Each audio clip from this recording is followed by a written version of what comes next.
ఈరోజే చైత్ర పౌర్ణమి. అదేవిధంగా ఈరోజు కొన్ని ప్రాంతాల్లో హనుమాన్ జయంతిని కూడా జరుపుకుంటారు. పైగా ఈ హనుమాన్ జయంతి శనివారంతో కలిసి రావడం వల్ల ఈ రోజుకు మరింత విశేషత పెరిగింది. మరి ఎంతో పవిత్రమైన విశేషమైన ఈ రోజు హనుమంతుడి వివాహానికి సంబంధించిన ఈ కథను వింటే చాలు శని బాధలు శని దోషాలు తొలగి కోటి జన్మల మహాపుణ్యం కలుగుతుంది, సకల శుభాలు కలుగుతాయి. మరి ఆ కథ ఏంటో ఇప్పుడు ఈ వీడియోలో తెలుసుకుందాం. కలో కపి వినాయకో అంటారు. అంటే కలికాలంలో హనుమంతుడు వినాయకుడు సులభ సాధ్యులని అర్థం. హనుమంతుడు సకల భయాలను దూరం చేసి బలాన్ని ధైర్యాన్ని ప్రసాదిస్తాడు.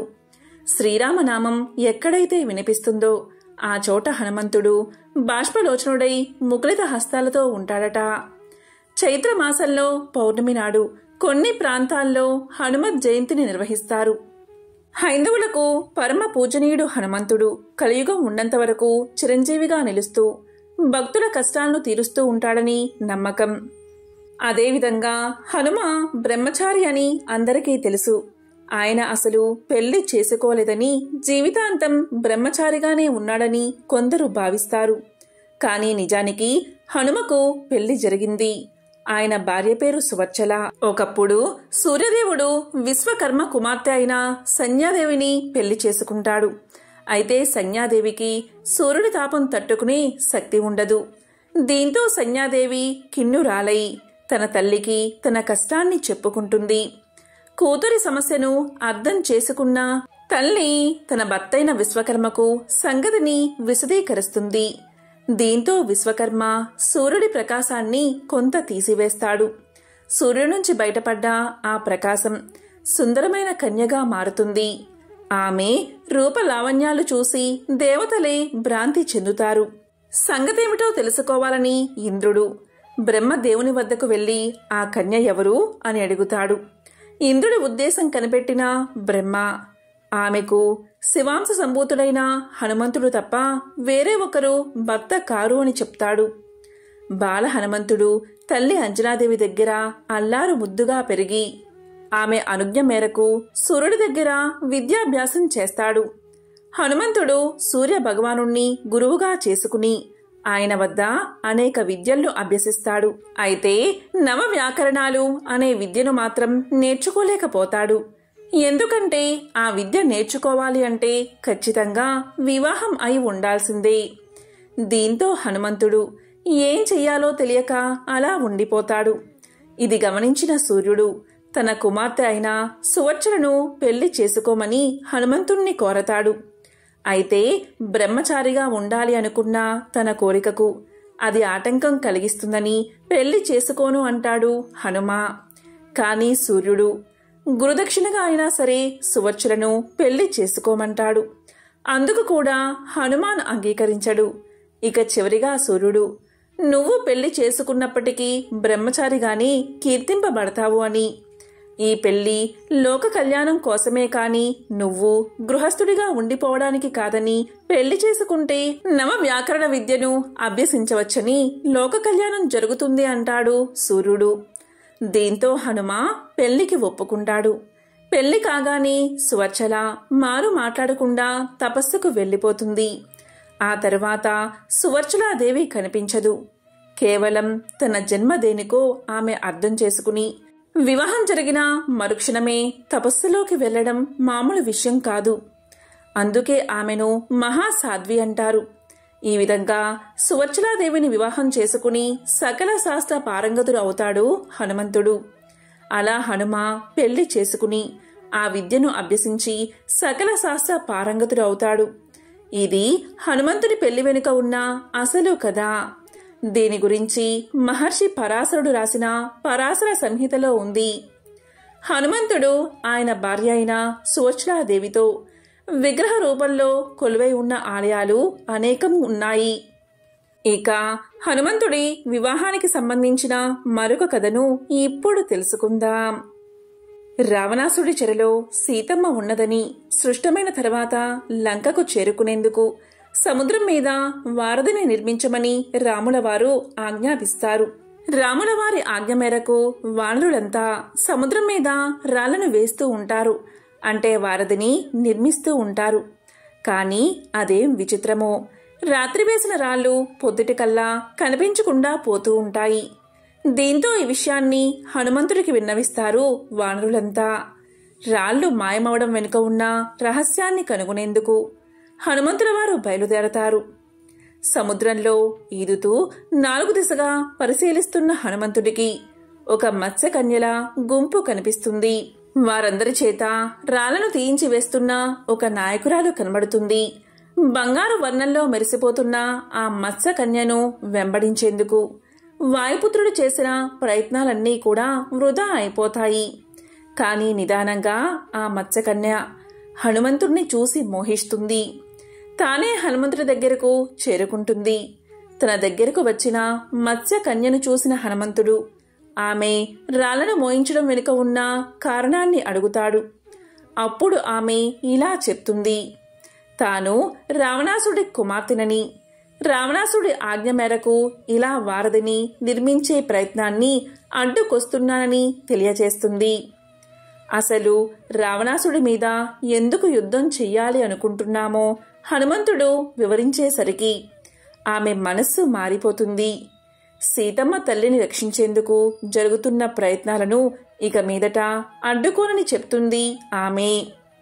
హనుమంతుడి తేజస్సుతో ఆమె ఒక బిడ్డకు జన్మనిస్తుంది. హనుమంతుడి అనుగ్రహానికి పాత్రురాలైన సువర్ణ మత్స్య అదృష్టానికి ప్రతీకగా భావిస్తారు చైనాలో. లాఫింగ్ బుద్ధా ప్రతిమలను ఎలాగైతే ఉంచుకుంటారో అదేవిధంగా థాయిలాండ్లో సువర్ణ మత్స్యకన్య వారి సంస్కృతిలోనూ కళల్లోనూ భాగంగా నిలిచిపోయింది. హనుమంతుడి భార్య గురించి ఇంకా చాలా కథలు ప్రచారంలో ఉన్నాయి. జైనుల కథల ప్రకారం హనుమంతుడికి 100 మందికి పైగా భార్యలు ఉన్నారు. వారిలో రావణాసుడు చెల్లెలు కూడా ఒకటి. హనుమంతుడికి సువర్ణ మత్స్యకన్యతో వివాహం జరిగిందని, వారికి మకరధ్వజుడు అనే కొడుకు పుట్టాడని కూడా నమ్ముతారు. కానీ భారతీయుల నమ్మకం ప్రకారం సువర్చలాదేవి మాత్రమే హనుమంతుడి ధర్మపత్ని, అది కూడా కేవలం లోక కళ్యాణం కోసమే. ఇలా హనుమంతుని పెళ్లి గురించి ఎన్నో రకాల కథలు ప్రచారంలో ఉన్నా ఆయన బ్రహ్మచర్యానికి ఉన్న బలం ఈ కథలకు ఏమాత్రం కనిపించదు. హనుమాన్ జయంతిలోపు ఎవరైతే ఈ పవిత్ర కథను వింటారో లేదా చెప్తారో వారి జన్మల పాపాలు తొలగి 1,000,000 జన్మల పుణ్యం కలుగుతుంది. సకల శుభాలు కలిగేలా ఆ హనుమంతుడు దీవిస్తాడు. హనుమాన్ జయంతి సందర్భంగా హనుమంతుడి జన్మం వెనుక ఉన్న పురాణ కథను ఇప్పుడు తెలుసుకుందాం. పూర్వకాలంలో దేవలోకంలో పుంజికస్థల అనే అప్సరస ఉండేది. ఆమె ఒకనాడు ఆకాశ మార్గంలో విహరిస్తూ ఉండగా ఆమెకు వానర రూపంలో ఎవరో కూర్చుని ఉన్నట్లు అనిపిస్తుంది. కుతూహలంతోనూ బాల్య చాపల్యంతోనూ పుంజికస్థల ఆ వానరాన్ని రాళ్లతోనూ పళ్లతోనూ చెదరగొట్టడానికి ప్రయత్నిస్తుంది. పుంజికస్థల చేష్టలకు ఆ వానరం దిగ్గున లేచింది. తీరా చూస్తే ఆమె రాళ్లు విసిరింది వానర రూపంలో ఉన్న ఒక మహా తపస్వి పైన. ఈమె చేష్టలకు ఆయనకు తపోభంగం జరిగింది. వెంటనే ఆయన క్రోధంతో, వానర రూపంలో ఉన్నానని నన్ను హేళన చేశావు కదూ, నీవు మానవకాంతవై జన్మిస్తావు. అంతేకాదు, నీవు ఎవరినైతే వరిస్తావో అతను వెంటనే వానర రూపాన్ని పొందుతాడు అని శపిస్తాడు. దీంతో పుంజికస్థల తన పొరపాటుకు మన్నించమని ఆ తపస్విని వేడుకుంది. తనకు శాప విమోచనం కలిగించమని ప్రార్థిస్తుంది. ఆమె ప్రార్థనకు కరిగిన ఆ తపస్వి ఆమెకు శాప విమోచనం ప్రసాదించాడు. నీ భర్త కామరూపుడై లోకోత్తర వీరుడై ఉంటాడు అని పలుకుతాడు. ఆమె మునికి కృతజ్ఞత తెలుపుకుని నిష్క్రమిస్తుంది. తరువాత ఆమె అంజనాదేవిగా జన్మించి మహావీరుడైన కేసరుణ్ణి వరించి వివాహం చేసుకుంటుంది. అంజనాదేవిగా జన్మించిన పుంజికస్థల మరియు కేసరుడు పరమశివుడి అనుగ్రహం కోసం దీర్ఘంగా తపస్సు ఆచరిస్తారు. పరమశివుడు వారి తపస్సుకు మెచ్చి ప్రత్యక్షమవుతాడు. ఏమి వరం కావాలో కోరుకోమని అడగగా వారిద్దరూ ముక్తకంఠంతో ఆ మహాదేవుణ్ణి తమ పుత్రుడిగా జన్మించమని ప్రార్థిస్తారు. పరమశివుడు అందుకు అంగీకరించి తన అంశతో ఆంజనేయుణ్ణి వారికి పుత్రునిగా ప్రసాదించాడు. ఆ విధంగా హనుమంతుడి జననం జరిగింది. వాయుదేవుని ద్వారా శివుని తేజం అంజనాదేవి అనే వానరకాంతకు చేరింది. అలా జన్మించినవాడు అంజనాదేవి కుమారుడు కాబట్టి ఆంజనేయుడు అని, వాయుదేవుని ద్వారా పుట్టినవాడు కాబట్టి పవన కుమారుడు అని పిలుచుకుంటాం. అంజనాదేవి భర్త కేసరి కాబట్టి కేసరి నందనుడు అన్న పేరు కూడా లేకపోలేదు. ఇక ఆంజనేయుడు బాల్యం నుంచి చిలిపివాడే. అసలే నిమిషమైనా కుదురుగా ఉండలేని వానర జీవి. దానికి తోడు శివుని తేజం, వాయుదేవుని అంశ, కేసర శక్తి ఉండనే ఉన్నాయి. దాంతో ఆయన్ని పట్టడం సాధ్యమయ్యేది కాదు. ఒకసారి ఆంజనేయుడు ఆకాశంలో సంచరిస్తూ ఉండగా ఎర్రటి సూర్యబింబం కనిపించింది. ఎర్రగా గుండ్రంగా తలతల్లాడిపోతూ ఉన్న బింబాన్ని చూసి అదేదో పండు అని భ్రమించాడు అంజనీపుత్రుడు. చూసిందే తడవుగా ఆ పండును రుచి చూడాల్సిందే అని తీర్మానించుకున్నాడు. అంతే, వాయువేగంతో సూర్యుడి వైపు దూసుకుపోయాడు. వాయుదేవుడికి తన కుమారుడి బాల్యచేష్టను చూసి ముచ్చట వేసిందే కాని అందులో ఉన్న ప్రమాదం గోచరించలేదు. అందుకనే ఆంజనేయుడి చుట్టూ చల్లటి గాలులను వీస్తూ అతనికి వేడి తగలకుండా కాచుకున్నాడు. పైగా ఆ రోజు సూర్యగ్రహణం. దాంతో సూర్యుడి తీక్షణత సైతం తక్కువగా ఉంది. ఒకవైపు నుంచి హనుమంతుడు సూర్యుడి వైపు దూసుకుపోతుంటే మరోవైపు నుంచి సూర్యుడిని చెరపట్టేందుకు రాహు పుంజుకు రాసాగాడు. కాని హనుమంతుణ్ణి చూసినా రాహువుకి మతిపోయింది. తాను సూర్యుణ్ణి భక్షించేలోపే మరో రాహువు అందుకు సిద్ధపడ్డం ఏమిటి అని కంగారు పడిపోయాడు. వెంటనే వెనుతిరిగి ఇంద్రలోకం వైపు పరుగులు తీశాడు రాహువు. స్వామి, ఇవాళ నేను సూర్యుణ్ణి గ్రహించడం సాధ్యమయ్యేటట్లు లేదు. మరో జీవి ఏదో సూర్యుణ్ణి భక్షించేందుకు దూసుకు వస్తుంది అంటూ మొరపెట్టుకున్నాడు రాహువు. రాహు మాటలు విన్న ఇంద్రుడికి పట్టరాని కోపం వచ్చింది. సృష్టి ధర్మానికి విరుద్ధంగా పంచభూతాలను సైతం తోసి ముంచుకొస్తున్న ఆ ప్రమాదాన్ని స్వయంగా ఎదుర్కోవాలి అనుకున్నాడు. వెంటనే తన వజ్రాయుధాన్ని చేతబూని ఐరావతాన్ని అధిరోహించి ఆంజనేయుణ్ణి ఎదుర్కొనేందుకు బయలుదేరాడు ఇంద్రుడు. కాని ఇంద్రుణ్ణి చూసి ఆగేవాడా ఆంజనేయుడు. పైగా ఆయన ఎక్కిన ఐరావతం కూడా ఒక మిఠాయిలాగే కనిపించింది. వెంటనే దాన్ని అందుకోబోయాడు. ఇక ఇంద్రుడి ఆగ్రహానికి హద్దులు లేకపోయాయి. అమిత శక్తిమంతమైన తన వజ్రాయుధాన్ని ఆయన మీదకు విడిచాడు. ఇంద్రుడి వజ్రాయుధానికి తిరిగేముంటుంది? అది నేరుగా ఆంజనేయుడి దవడకు తగిలింది. ఆ దెబ్బతో ఆంజనేయుడు మూర్ఛిల్లాడు. కుమారుడి అవస్థను చూసిన వాయుదేవుడు ఆ పసిబాలుణ్ణి అక్కడే హిమాలయాల్లో ఉన్న ఒక గుహలో ఒడిలో కూర్చోబెట్టుకుని దుఃఖిస్తూ ఆగ్రహించి ముల్లోకాల్లో ప్రసరిస్తూ ఉన్న వాయువును స్తంభింపచేశాడు. దాంతో ఆ శరీరంలో ఉన్న పంచవాయువులు అపాన వాయువు, ప్రాణ, అపాన, వ్యాన, ఉదానయ, సమానయ వాయువులు ఇవే లేకపోతే శరీరంలోని మలమూత్రాలు బయటికి పోవు. వాటి ప్రసారం ఆగిపోయి మలమూత్రాలు స్తంభించిపోయాయి. దేవతలు, మానవులు, జంతువులు, కీటకాలు, పశువులు, పక్షులు, సమస్త ప్రాణకోటి శరీర అవయవాలు స్తంభించిపోగా గిలగిలలాడిపోయారు. ప్రాణం పోక ఉండక తల్లడిల్లిపోయారు. ఇంద్రుడికి కోపం వస్తే వర్షాలు ఆపేస్తాడు. ఇంద్రుడికి సామాన్యంగా కోపం రాదు. మనుషులు యజ్ఞాలు చేయకపోతే దేవతలకి ఆహారం అందదు. ఆహారం అందకపోతే కోపం వస్తుంది. కోపం వస్తే వర్షాలు ఆపేస్తాడు. దీనివల్ల లోకాలు అల్లకల్లోలాలకు గురై కరువు కాటకాలు ఏర్పడతాయి. ఏ విధంగా అయితే ఇంద్రుడు వర్షాలు ఆపేస్తాడో ఈ బాలుడు ఇంద్రుడి వజ్రాయుధం దెబ్బతిని పడిపోవడం వల్ల వాయుదేవుడు వాయువుని ఆపేశాడు. దానివల్ల ఒక్క త్రిమూర్తులకు తప్ప సకల లోకాల్లో ఉన్న జీవజాలమంతా ఏడ్చారు.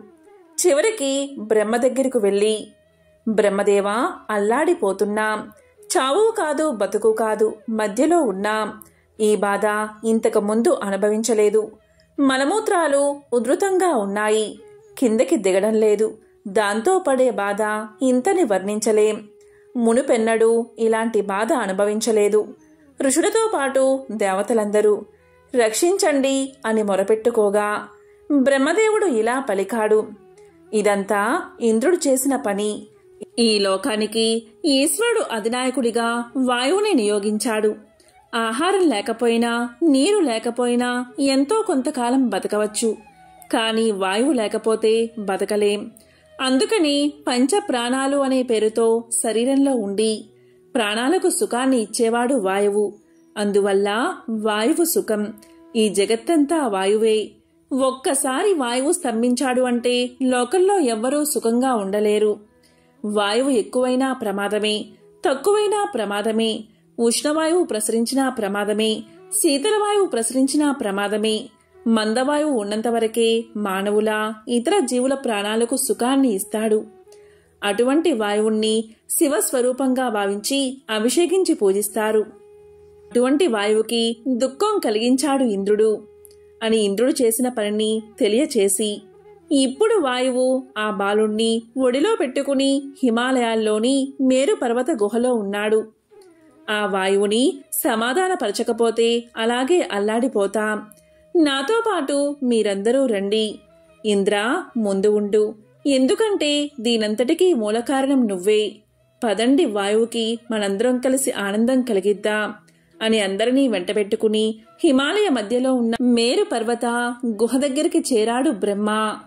ఆ సమయంలో వాయుదేవుడు మంచి బంగారపు వర్ణంలో ఉన్న గుహలో కూర్చుని మెడలో బంగారపు దండ వేసుకుని ఒడిలో కొడుకుని పడుకోబెట్టుకుని అయ్యో కుమారా అని దుఃఖిస్తూ ఉన్న వాయుదేవుణ్ణి వీళ్లు చూశారు.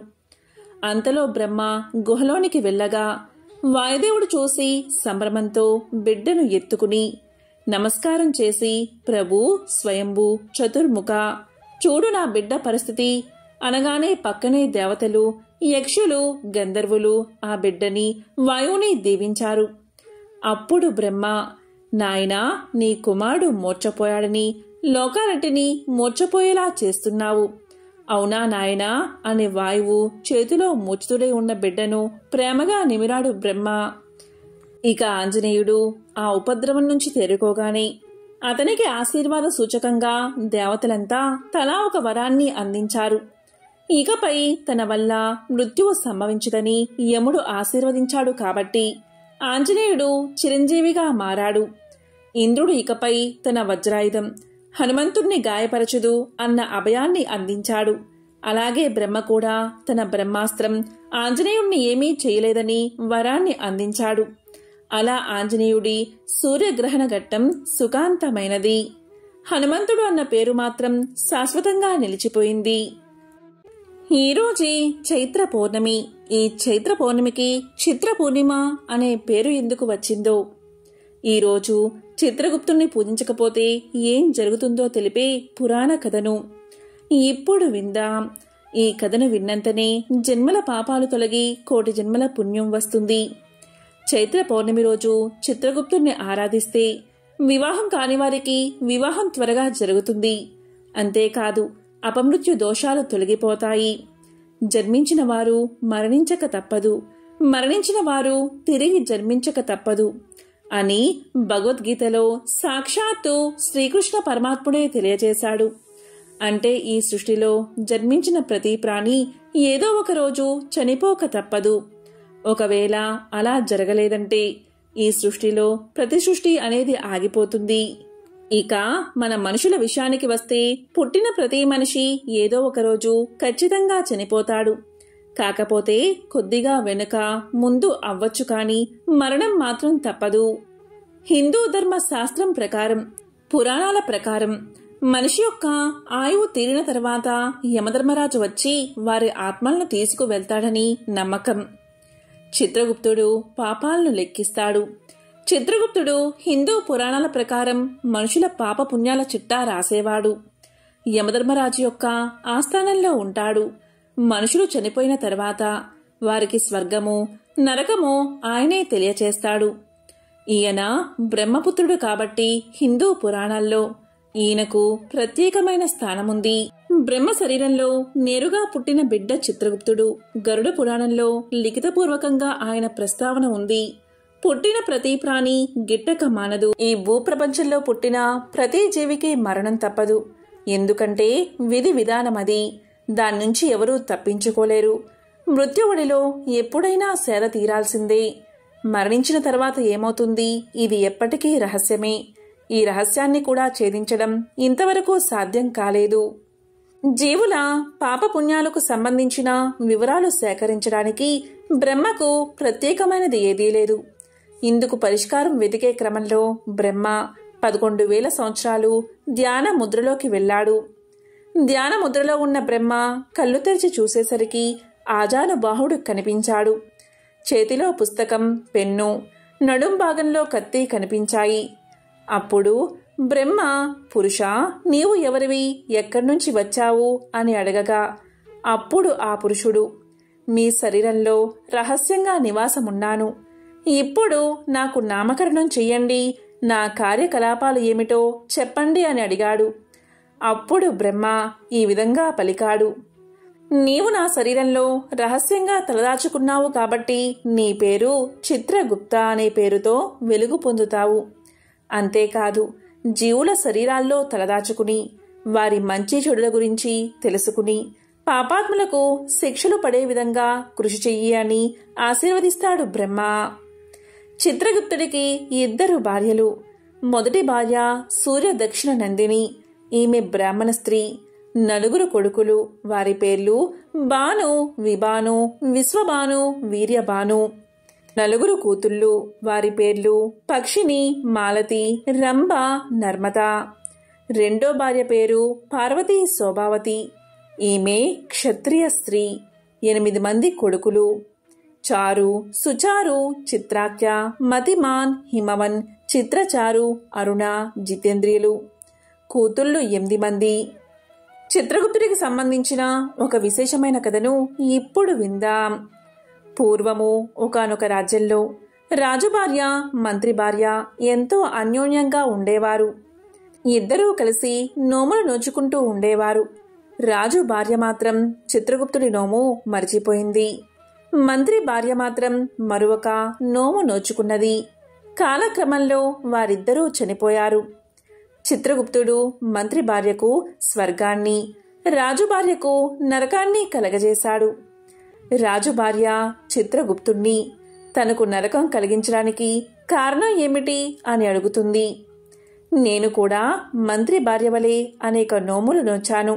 ఎందువల్ల ఆమెకు స్వర్గము, నాకు నరకము ప్రాప్తించాయి అని అడుగుతుంది. అందుకు చిత్రగుప్తుడు సమాధానమిస్తూ, ఓ తరుణీమణి, నువ్వు మంత్రి భార్యతో పాటు అన్ని నోములు నోచావు. ఒక్క చిత్రగుప్తుడి నోమును మరచిపోయావు. ఆ నోమును మరిచిన ఫలితమే నీకీ నరకం ప్రాప్తించింది అని సమాధానం చెప్పాడు. అప్పుడు ఆమె, ఓ చిత్రగుప్త, నీ మాట నిజం. నేను గుర్తు తప్పి నేనీ వ్రతాన్ని మరిచాను. నీవు నన్ను అనుగ్రహించి భూలోకానికి పంపించు. నేను ఆ చిత్రగుప్తుడి నోమును నోచుకుని వస్తాను అని బతిమాలాడింది. అందుకా చిత్రగుప్తుడు అంగీకరించి ఆమెను భూలోకానికి పంపించాడు. భూలోకానికి వచ్చిన మహారాణి భక్తి శ్రద్ధలతో ఆ నోము నోచుకుని వెంటనే చిత్రగుప్తుణ్ణి చేరుకుంది. అందుకా చిత్రగుప్తుడు ఎంతో సంతోషించి ఆమెకు స్వర్గలోక ప్రాప్తిని కలగజేశాడు. చిత్రగుప్తుడు అంటే గుప్తంగా మనలోనే ఉంటూ చిత్రంగా మన పాపపుణ్యాలు లిఖించేవాడు. అంటే మన మనసే చిత్రగుప్తుడు. ఎన్ని వ్రతాలు చేసినా చిత్రగుప్త వ్రతాన్ని చేయకపోవడం అనగా ఎన్ని పుణ్యకర్మలు చేసినప్పటికీ మనో నియమం లేకపోవడం. కనుక ఈ వ్రతాన్ని ప్రతి ఒక్కరూ కూడా తప్పనిసరిగా ఆచరించాలి. భూలోకంలో ప్రతి ఒక్కరూ కూడా చిత్రగుప్తుడి నోమును తప్పక నోచుకోవాలి. ఇదిలా ఉండగా మొదట బ్రహ్మదేవుడు మానవజాతిని సృష్టించాక మరణాలు లేకపోవడం వల్ల పుట్టినవారు అలాగే ఉండిపోయారు. దీంతో భూభారం పెరిగి భూదేవి కన్నీళ్లు పెట్టుకుంది. ఆ సమస్యను బ్రహ్మదేవుడు ఎలా పరిష్కరించాడో ఈ కథ ద్వారా తెలుసుకుందాం. పూర్వకాలంలో ప్రకంపనుడు అనే ఒక రాజు ఉండేవాడు. అతను తన కుమారుడు చనిపోయి ఎంతో బాధతో విలపిస్తూ ఉన్నాడు. అతను ఆ విధంగా బాధపడ్డం చూడలేని నారదుడు అతని దగ్గరకు వచ్చి ఇలా పలికాడు, రాజా, ఏడవకు. ఎంతో ప్రేమగా చూసుకుని పెంచిన ఏ తండ్రికైనా సరే ఇలాంటి పరిస్థితి రాకూడదు. నా మాటలు ఒకసారి శ్రద్ధగా విను. మొదట బ్రహ్మదేవుడు మానవ జాతిని సృష్టించాక చావును సృష్టించలేదు. అప్పుడు పుట్టిన వారందరూ కూడా అలాగే ఉండిపోయేవారు. ఇక పుట్టడమే కాని మరణం లేక ఈ భూమికి భూభారం ఎక్కువైంది. అప్పుడు భూదేవి తాను ఈ బరువును మొయ్యలేనని బ్రహ్మదేవుడి దగ్గరకు వెళ్ళి మొరపెట్టుకున్నది. భూదేవి అలా చెప్పగానే బ్రహ్మదేవుడు కూడా ఎంతో బాధపడ్డాడు. అయితే భూభారాన్ని ఎలా తగ్గించాలి అని తీవ్రంగా ఆలోచించాడు. అలా ఆలోచించే క్రమంలో బ్రహ్మదేవుడి నుదుటి నుంచి ఎర్రటి కన్నులతో ఎర్రటి చీర కట్టుకుని రక్తవర్ణంలో ఉన్న ఒక స్త్రీ పుట్టింది. ఆమె మృత్యుదేవత. ఆమెను చూసిన బ్రహ్మ ఇలా పలికాడు, ఓ మృత్యుదేవత, ఇప్పటి వరకు భూమి మీద ప్రాణాలు పోయడమే కాని ప్రాణం తీయలేదు. నేను ప్రాణం ఎలా తీయాలి అన్న ఆలోచన ద్వారా నీవు పుట్టావు కాబట్టి తన మన అన పక్షపాతం లేకుండా ఒక పద్ధతి ప్రకారం ఈ భూమి మీద మానవ జాతిని మరియు సకల చరాచర జీవులను సంహరిస్తూ ఉండు అని ఆజ్ఞాపించాడు. దానికి ఆమె ఇలా పలికింది, ఓ బ్రహ్మదేవా, నేను స్త్రీని. కారణం లేకుండా అకారణంగా ఏ ప్రాణిని చంపలేను అని గోరున ఏడ్చింది. అలా ఆమె ఏడుస్తున్నప్పుడు వచ్చిన కన్నీటిని బ్రహ్మదేవుడు తన దోసిట్లో పట్టుకున్నాడు. ఓ మృత్యుదేవత, నేను నిన్ను కేవలం సంహారానికి మాత్రమే సృష్టించాను. కాబట్టి ఏమీ ఆలోచించకుండా సంహార క్రియను మొదలుపెట్టు అని ఆజ్ఞాపించాడు బ్రహ్మదేవుడు.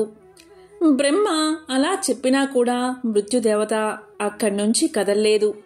అప్పుడు బ్రహ్మదేవుడు ఇలా పలికాడు, ఓ మృత్యుదేవత, నీవు నా ఆజ్ఞను అనుసరించి చేస్తున్నావు కాబట్టి ఇది అధర్మం కాదు. నీకు కీర్తి ప్రతిష్టలు కలిగేలాగా నేను మరియు మహాశివుడు వరాన్ని ఇస్తాము. నేను చెప్పిన పని చేస్తే నీకు అధర్మం అంటదు. 4 విధాలైన భూతకోటిని సంహరించు అని అన్నాడు. దానికి మృత్యుదేవత ఇలా పలికింది, ఓ బ్రహ్మదేవా, నేను నీవు చెప్పినట్లే చేస్తాను. అయితే నాది ఒక విన్నపం. వారిని నాకే నేను వధించను. వారి సమయం ముగిసిపోయిన తర్వాత, అంటే ప్రాణి యొక్క సమయం ముగిసిపోయిన తర్వాత వారంతట వారే నా కంట పడేలాగా చూడు. అప్పుడు మాత్రమే నేను నా విధిని క్రమంగా నెరవేర్చగలుగుతాను అని కోరుకుంటుంది. దానికి బ్రహ్మదేవుడు సరే అంటాడు. అంతేకాదు, నీవు ఇందాక బోరున ఏడ్చినప్పుడు నీ కన్నీటిని నా దోసిట్లో పట్టుకున్నాను. ఆ కన్నీటి బిందువులు ఒక్కొక్కటి ఒక్కో వ్యాధిగా ప్రజల్ని భూతకోటిని పీడిస్తాయి. వారు ఆ వ్యాధుల కారణంగా లేదా వారిలో వారికి పుట్టిన అసూయ వల్ల ఒకరంటే ఒకరికి గిట్టక ఒకరితో ఒకరు పోరాటం చేసుకుని మరణిస్తారు. అంతేకాదు, వింత వింత వాహనాలు పుట్టుకొచ్చి మానవులను సంహరిస్తాయి, అంటే ప్రాణాలు తీస్తాయి. భూమి మీద ఎవరైనా మరణించారు అంటే దానికి కారణం మానవులకు తెలుస్తుంది. వివిధ కారణాల వల్ల వారు చనిపోతారు కాబట్టి ఎవరూ నిన్ను నిందించరు. కాబట్టి నీవు నిర్భయంగా నీ ధర్మాన్ని నెరవేర్చు అని బ్రహ్మదేవుడు మృత్యుదేవతతో పలికాడు. దాంతో మృత్యుదేవత సంహార క్రియకు అంగీకరించి సంహారాన్ని చేస్తూ తన విధిని తనామనా అని తేడా లేకుండా చేయసాగింది. ఆ విధంగానే శాపవసాన లేదా విధివస భూమి మీదకు వచ్చిన కొందరు దేవతలు వారు వచ్చిన పని అయిపోగానే వారిని తన ఒడిలోకి తీసుకుని అటు నుంచి అంటే బ్రహ్మలోకానికి పంపిస్తుంది మృత్యుదేవత. అంటే దేవతలు కూడా కర్మ చెయ్యాలి అంటే మానవులుగా అవతరించి తిరిగి వారు ఉత్తమ మానవులుగా ధర్మ మార్గాన నడిచి దైవత్వాన్ని పొందుతారు. కాబట్టి ఓ అకంపన మహారాజా, నీవు నీ కుమారుడి మరణం గురించి విచారించుకు అన్నాడు నారదుడు. నారదుని మాటలు విన్న అకంపన మహారాజుకు కొంతమేర దుఃఖ భారం తొలగి మనసు కుదుటపడింది. ఎంతో పవిత్రమైన విశేషమైన ఈ కథను విన్నా, చదివినా, చెప్పినా, వినిపించినా జన్మల పాపాలు తొలగి కోటి జన్మల పుణ్యం వస్తుంది. హనుమాన్ జయంతి సందర్భంగా హనుమకు సంబంధించిన ఒక విశేషమైన కథను ఇప్పుడు తెలుసుకుందాం. రాముడు రాజ్య పాలన చేస్తున్న కాలంలో ఒకసారి అగస్త్యుల వారు రాముణ్ణి దర్శించడానికి వచ్చారు.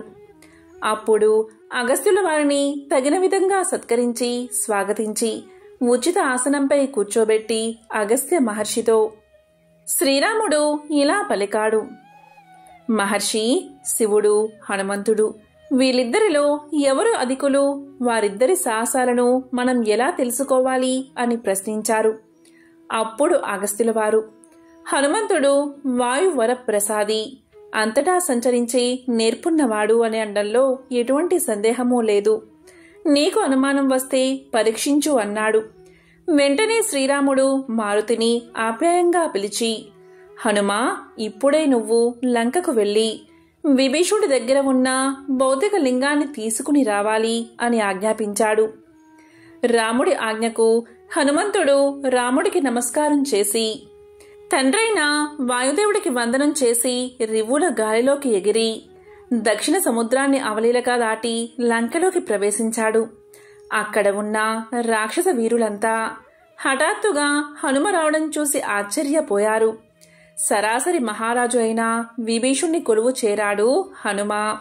హనుమను గౌరవించాడు మహారాజైన విభీషణుడు. వచ్చిన కారణం తెలపమన్నాడు. అప్పుడు శ్రీరాముడి ఆజ్ఞను వినిపించాడు హనుమ. దానికి విభీషణుడు ఎంతగానో సంతోషించి తాను ప్రతిష్ఠించిన చోటుకు వెళ్లి అక్కడ ఉన్న 6 శివలింగాలను చూపించాడు. అందులో మౌతిక లింగాన్ని ఆంజనేయుడు చేతికిస్తూ, హనుమా, దీనిని మా అన్న రావణుడు కుబేరు నుంచి తీసుకువచ్చాడు. కుబేరుడికి దీన్ని సాక్షాత్తు శివుడే ఇచ్చాడు. ఈ లింగాన్ని కుబేరుడు పూజించి నవనిధులతో కూడిన రాజ్యానికి రాజు అవ్వగలిగాడు. రావణుడు దీన్ని పొంది లంకా సామ్రాజ్యాధిపతి అయ్యాడు. దీన్ని నేను శ్రీరామచంద్రుడికి మనస్ఫూర్తిగా సమర్పించాలని చెప్పు అని లింగాన్ని ఇచ్చేశాడు. దీంతో హనుమ ఆ లింగానికి నమస్కారం చేసుకుని విభీషుడి దగ్గర వీడ్కోలు తీసుకుని అయోధ్యకు బయలుదేరాడు. ఈ విధంగా ఆకాశంలో ఎగురుతూ 7వ రోజున అవంతి నగర ప్రాంతంలో ఉన్న పర్వతం మీదకు చేరుకున్నాడు. అప్పుడు అక్కడ లింగాన్ని ఉంచి రుద్ర సరస్సులో స్నానం చేసి ఆ పర్వత ప్రాంతానికి చేరుకోగానే అప్పుడు ఆ లింగం చిన్న పర్వతమంతా పెరిగి ఉండడం చూసి హనుమ ఆశ్చర్యపోయాడు. దాన్ని కదిలించడానికి విశ్వ ప్రయత్నాలు చేసి విఫలమయ్యాడు హనుమ. అప్పుడు ఉమాపతైన పరమేశ్వరుడు ప్రత్యక్షమై, హనుమ, విచారపడకు. నీవు దుఃఖిస్తే లోకమంతా కూడా చింతాక్రాంతమవుతుంది. నువ్వు సంతోషంగా ఉంటేనే ప్రపంచం సంతోషంగా ఉంటుంది. ఈ లింగం ఇక్కడే ఉండాలని భగవంతుడి భావనగా అనిపిస్తుంది. ఈ పర్వతం చాలా పవిత్రమైనది. ఇక్కడ రుద్రసరస్సు ఉండడం మరీ విశేషం. ఈ లింగం ఇక్కడ ఉండడం వల్ల దివ్యమైన దైవగుణం, ఋషిగణం దీన్ని సేవించే పరమ అద్భుతమైన అవకాశం కలుగుతుంది. దీనిని ప్రతి ఒక్కరూ కూడా శ్రీ హనుమత్కేశ్వరం అనే పేరుతో పిలుస్తారు. ఆ పేరుతోనే ఇది ప్రశస్తి పొందుతుంది. మానవులందరూ ఈ లింగాన్ని భక్తి శ్రద్ధలతో పూజించి ధన్యులవుతారు. ఇక్కడ జరిగిన విషయాలన్నీ కూడా శ్రీరామచంద్రుడికి నా మాటగా చెప్పు, ఆయన దాన్ని అర్థం చేసుకోగలడు అని దీవించి పంపాడు శివుడు. హనుమ అదేవిధంగా అయోధ్యకు చేరి శ్రీరాముడికి అన్నీ సవివరంగా వివరించాడు. శ్రీరాముడు, అగస్త్యుడు మొదలైన వారంతా హనుమను ఆశీర్వదించారు. ఎంతో పవిత్రమైన విశేషమైన ఈ కథను విన్నా, చదివినా, చెప్పినా, వినిపించినా జన్మల పాపాలు తొలగి 1,000,000 జన్మల పుణ్యం వస్తుంది. ఆంజనేయ స్వామిని పూజించడం ద్వారా మనలో ఉన్న భయాలొందళ్ళు తొలగిపోయి ఎంతో ధైర్య సాహసాలతో ఉంటాం. అయితే ఆంజనేయ స్వామి గుడికి వెళ్ళినప్పుడు మనకు సింధూరాన్ని ఇస్తారు. అంతేకాదు, ఆ స్వామివారిని పూజించేవారు ఎక్కువగా సింధూరంతో పూజిస్తూ ఉంటారు. అసలు ఆంజనేయుడికి సింధూరం అంటే ఎందుకంత ఇష్టమో ఇప్పుడు తెలుసుకుందాం. హనుమంతుడు శ్రీరామచంద్రుడికి పరమ భక్తుడు అనే విషయం మనందరికీ తెలిసిందే. వనవాసం తర్వాత అయోధ్య చేరుకున్న శ్రీరామచంద్రుల వెంట హనుమంతుడు కూడా అయోధ్య చేరుకుంటాడు. ఈ విధంగా అయోధ్యలో ఒకరోజు తన పనులన్నిటినీ ముగించుకుని ఎంతో ఆకలితో అంతఃపురంలోకి ప్రవేశించి సీతమ్మ తల్లిని భోజనం వడ్డించమని అడుగుతాడు హనుమ. అప్పుడే స్నానాధికాలు పూర్తి చేసుకుని సీతాదేవి హనుమంతుడిని ఉద్దేశించి, హనుమా, కాసేపు ఆగు. మొదట పాపిటిలో సింధూరం పెట్టుకుని తర్వాత భోజనం వడ్డిస్తాను అని చెప్తుంది. ఈ విషయం విన్న హనుమంతుడు, అమ్మా, పాపిడిలో సింధూరం ఎందుకు పెట్టుకుంటున్నావు అని అడుగుతాడు. దానికి సీతమ్మ తల్లి, ఈ పాపిట్లో బొట్టు పెట్టుకోవడం వల్లే నీ ప్రభువు నిండు నూరేళ్లు చల్లగా ఉంటాడని, ఈ సింధూరాన్ని ధరిస్తే సౌభాగ్య వృద్ధి కలుగుతుందని తెలియచేస్తుంది. ఆ విధంగా సీతమ్మ మాటలు విన్న హనుమంతుడు అక్కడ్నుంచి వెళ్లిపోతాడు. కొద్దిసేపటి తరువాత శరీరమంతా సింధూరం పూసుకుని తిరిగి అయోధ్యను చేరుకుంటాడు. ఒక్కసారిగా హనుమను చూసి ఆశ్చర్యపోయిన సీత, హనుమా, ఎందుకు శరీరమంతా సింధూరం పూసుకున్నావు అని అడుగుతుంది.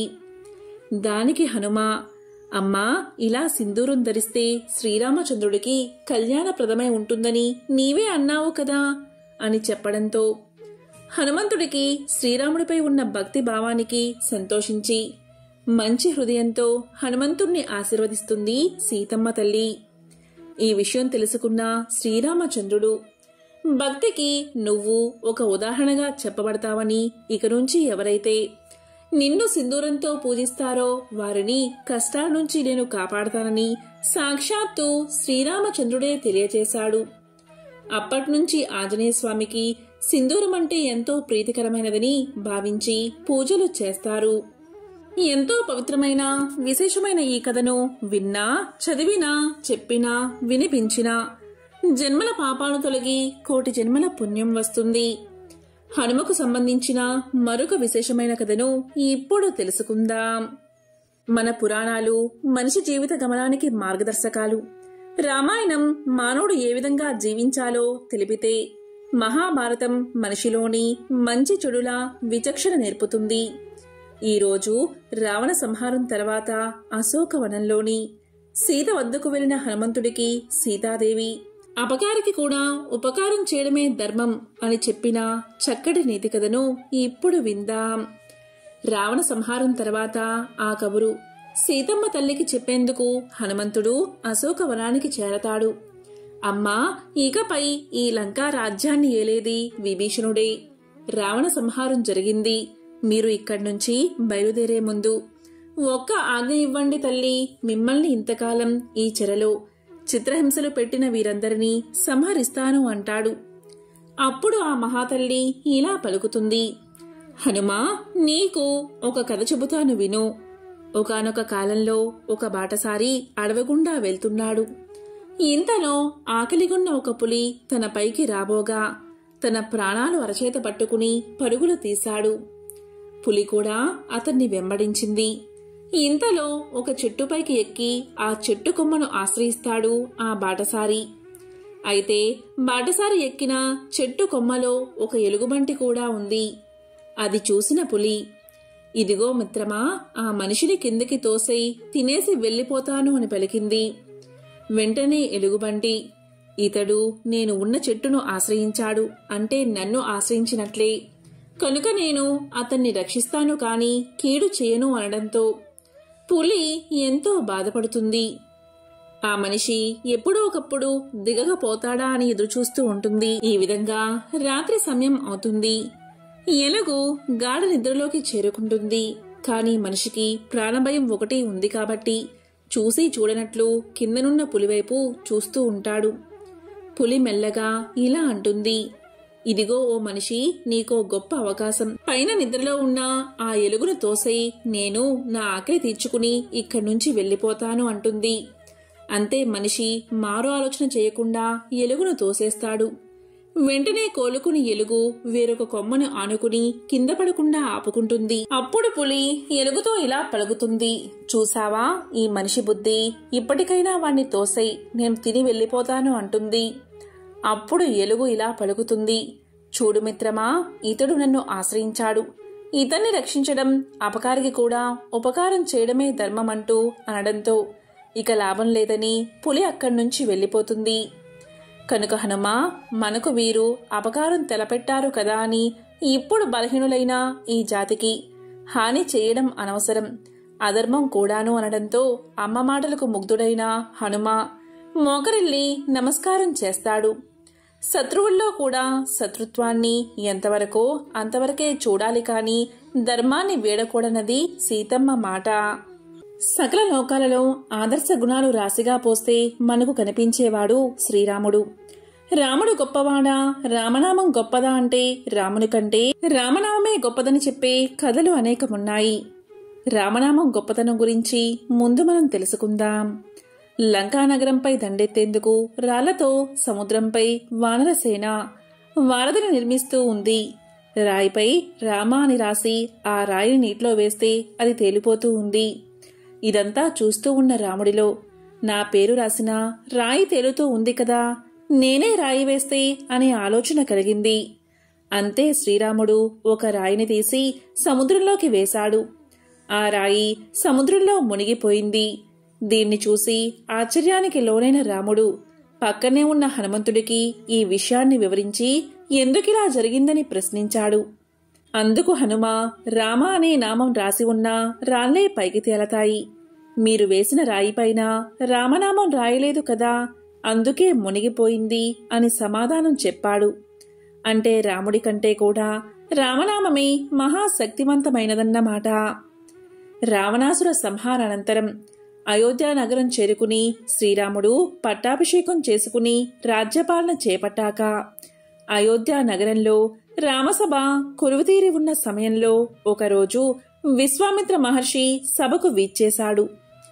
మహర్షిని చూస్తూనే రాముడితో సహా సభలోని అందరూ లేచి నిలబడి మహర్షికి నమస్కారం చేశారు. కాని ఆంజనేయుడు రామనామ జపంలో మునిగి ఉండడం వల్ల విశ్వామిత్రుడి రాకను గమనించక నిలబడలేదు, నమస్కారం చేయలేదు.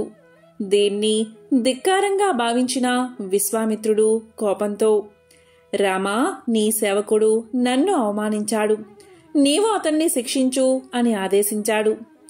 విశ్వామిత్రుడి మాటను జవదాటలేని శ్రీరాముడు హనుమంతుణ్ణి శిక్షించేందుకు సిద్ధమయ్యాడు. ఈ విషయం తెలిసిన హనుమంతుడు నారద మహర్షి సలహా మేరకు రామనామాన్ని జపించడం ప్రారంభించాడు.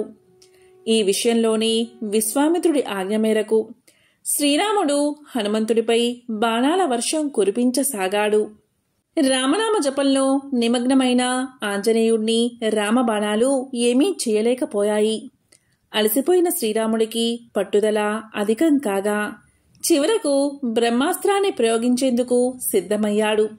ఇంతలో నారద మహర్షి అక్కడకు చేరుకుని, మహర్షి, హనుమంతుడు నీ రాకను రామనామ జపం వల్ల గమనించక నమస్కరించినంత మాత్రమున మీరు మరణదండన విధించడమా?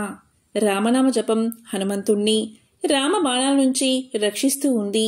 ఇప్పటికైనా మీ ఆవేశాన్ని, కోపాన్ని తగ్గించుకుని ఆజ్ఞను ఉపసంహరించండి అని విశ్వామిత్రుడితో పలికాడు.